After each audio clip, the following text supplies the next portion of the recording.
એક સંતાન જેને જેને છે એ બધા માટે તો 20, 25, 35 વર્ષ પછી જે ઘટનાઓ થવાની છે એની મારા સિવાય કોઈને ખબર નથી. ટચવુડ. એકનું એક સંતાન છે એને ફેસબુક અને ઇન્સ્ટાગ્રામ ઉપર જ મિત્રો બનાવતા આવડે છે, વર્ચ્યુઅલ વર્લ્ડ ઉપર જ જીવે છે, એટલે એને સાચા મિત્રો બનાવતા આવડતા નહીં હોય. એકનું એક સંતાન હશે અને નહીં કાકા હોય, નહીં મામા હોય, નહીં ફઈ હોય, નહીં ફુવા હોય, નહીં ભાઈ હોય, નહીં બેન હોય, એટલે બેનની ફિલિંગ્સ જ એને જગતની કોઈ સ્ત્રી માટે નહીં હોય.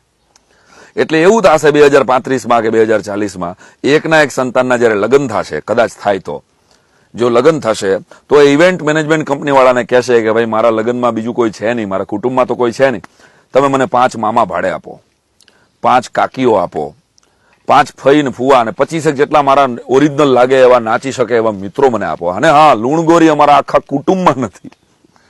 દોસ્તો, આ હળવી શૈલીમાં હું સમાજની બહુ વરવી વાસ્તવિકતા કહી રહ્યો છું. તો જે યંગ કપલ્સ છે, એક સંતાન છે, એને મારી પ્રાર્થના છે કે એ બાળકનું સોશિયલ ડેવલપમેન્ટ જ અટકી જાય છે. મોટા ભાઈનું અને નાના ભાઈનું. મારા જીવનમાં આજે હું જાહેરમાં કહું કે મારા 2 ભાઈઓ જો નાના ન હોત, કિશન ને અમિત, તો આજે મને તમારો જે પ્રેમ મળ્યો છે કે અમે સમૂહ કુટુંબમાં રહી છીએ, 12 જણાનું કુટુંબ ભેગું રહી છે. નાના ભાઈઓ ન હોત તો આજે હું ક્યાંય કાર્યક્રમમાં વાર જઈ જ ન શક્યો હોત. હું મારી પત્નીની અને બાળકોની વ્યવસ્થામાં જ રચો પચો રહેતો હોત. તો આજે ક્રિએટિવિટીનો ટાઈમ થોડો ઘણો મળ્યો કારણ કે મારા ભાઈઓએ મારા કુટુંબની જવાબદારી લઈ લીધી.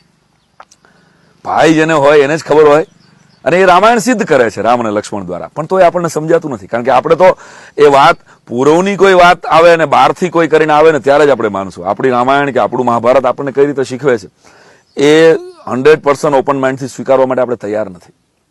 અને ડીન્સ કપલ વધતા જાય છે. Double income, no child. શિક્ષિતમાં શિક્ષિત પરિવારોમાં આ ફેશન વધતી જાય છે. ડબલ ઇન્કમ, નો ચાઇલ્ડ, કોઈ જવાબદારી નહીં, કોઈ ઝંઝટ નહીં. અરે બાળક ઝંઝટ કેવી રીતે હોઈ શકે દોસ્તો? એટલે મારી કરબદ્ધ પ્રાર્થના છે કે એક બાળક હોય એને 2 હોવા જોઈએ, જેથી કરીને એને એનો સોશિયલી ડેવલપમેન્ટ થાય, એને ભાઈ કે બહેનની ફિલિંગ્સની ખબર પડશે. અને સાવ સંતાન નથી એને પ્રાર્થના છે કે મેડિકલ જો ના પાડી દે કે હવે તમને સંતાન થઈ શકે એમ નથી, તો અનાથ આશ્રમની અંદરથી કોઈ બાળક દત્તક લઈ અને એને તમારા બાળકને જેમ ઉછેરો.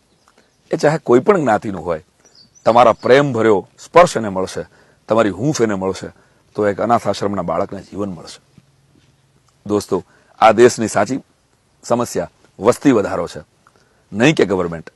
કોઈને ભાંડવા કરતા આપણે આપણા જ ગરીબાનમાં જયારે ઝાંકીએ ત્યારે ખબર પડે 2 થી વધારે ન હોવા જોઈએ અને 2 થી ઓછા પણ ન હોવા જોઈએ.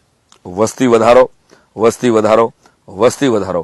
આનો એક જ ઉકેલ છે માત્ર કે સમજદારીપૂર્વક વસ્તી વધે અને એને સંસ્કાર સાથેનું વાતાવરણ મળે અને એને સમાજની જવાબદારીઓ શીખવવામાં આવે, ત્યારે જ આ દેશ મહાસત્તા ઉપર બેસશે. શું કહો છો?